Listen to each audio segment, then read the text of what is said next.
Power star Pawan Kalyan హీరోగా బాబీ దర్శకత్వంలో రూపొందుతున్న సర్దార్ గబ్బర్ సింగ్ చిత్రం షూటింగ్ ప్రస్తుతం హైదరాబాద్ లో జరుగుతోంది. 2 కోట్ల భారీ బడ్జెట్ తో వేసిన సెట్ లో ఈ చిత్రం షూటింగ్ ని చేస్తున్నారు.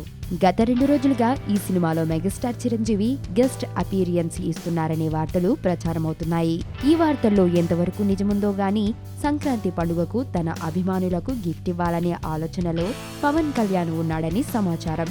సర్దార్ గబ్బర్ సింగ్ 2వ టీజర్ ని జనవరి 13న సంక్రాంతి కానుకగా విడుదల చేయాలని ప్లాన్ చేస్తున్నారట. సరిగ్గా 13 మధ్యాహ్నం 2:25 ఈ టీజర్ ను విడుదల చేయడానికి ప్లాన్ చేశారట. అభిమానులకు పండుగ గిఫ్ట్ కాబట్టి వీరిని ఖుషి చేసే విధంగా టీజర్ ఉండాలని పవన్ కళ్యాణ్ భావిస్తున్నారట. ఈ నేపథ్యంలో టీజర్ ని అద్భుతంగా తీర్చిదిద్దుతున్నారని తెలుస్తోంది.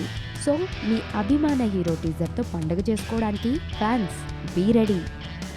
వచ్చింది కదా అవకాశం, ఓ మంచి మాట అనుకుందా, ఎందుకు ఆలస్యం, అందర్నీ రమ్మందా.